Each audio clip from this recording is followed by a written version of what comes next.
कहानी अंत तक देखें, सब्सक्राइब करें। कहानी अच्छा है। बहुत समय पहले पहाड़ों के बीच बसा हुआ एक छोटा सा गांव था जिसका नाम सुखपुर था।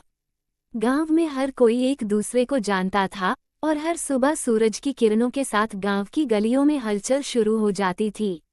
इस गांव की खास बात ये थी कि यहाँ के लोग बहुत ही मिलनसार और एक दूसरे की मदद करने वाले थे। इस गांव में एक गरीब लेकिन ईमानदार किसान था जिसका नाम राजू था। राजू का जीवन सरल था। उसके पास थोड़ी सी जमीन थी जिस पर वह मेहनत से खेती करता था। गांव के लोग उसे पसंद करते थे क्योंकि वो हमेशा मुस्कुराता रहता था और हर किसी की मदद करने के लिए तैयार रहता था। वहीं दूसरी तरफ गांव के ठाकुर साहब की बेटी गौरी थी। गौरी बहुत सुंदर थी। उसकी आंखों में एक चमक थी और उसका दिल बहुत बड़ा था। हालांकि वह ठाकुर की बेटी थी, लेकिन उसमें जरा भी घमंड नहीं था। वह गांव के लोगों से हमेशा प्यार और सम्मान से पेश आती थी। गौरी का दिल गांव की समस्याओं के लिए धड़कता था और वह हमेशा लोगों की मदद करने के नए नए तरीके ढूंढती रहती थी।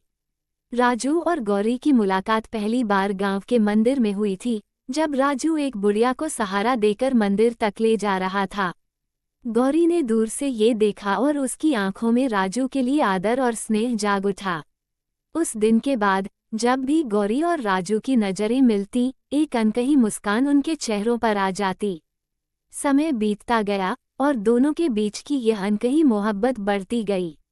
हालांकि दोनों ही अपने अपने दिल की बात कहने में हिचकिचाते थे।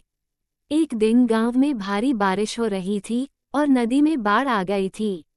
गांव का पुल टूट गया था और कई लोग दूसरी तरफ फंसे हुए थे।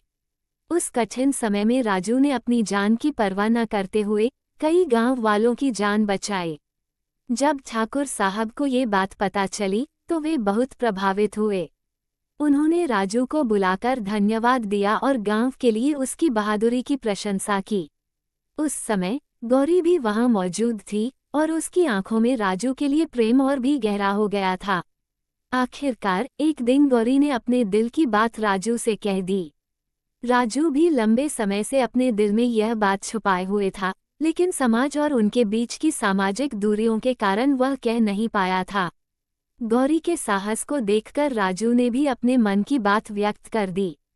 हालांकि राजू को डर था कि ठाकुर साहब इस रिश्ते को स्वीकार नहीं करेंगे, लेकिन गौरी ने उसे भरोसा दिलाया कि उनके पिता एक समझदार इंसान हैं। जब ठाकुर साहब को ये सब पता चला तो पहले उन्हें थोड़ा धक्का लगा, लेकिन उन्होंने राजू की ईमानदारी, बहादुरी और गौरी के प्रति उसके सच्चे प्रेम को देखकर इस रिश्ते के लिए हामी भर दी।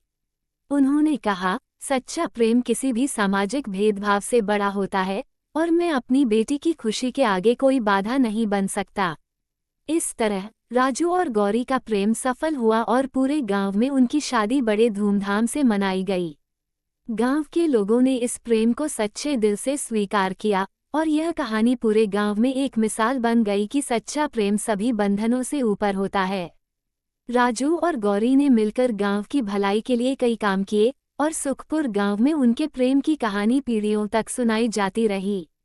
हेलो दोस्तों, कैसी लगी कहानी? अच्छी लगी तो लाइक कमेंट जरूर करें, सब्सक्राइब जरूर करें। ऐसी कहानी आप लोग को मिलती नहीं।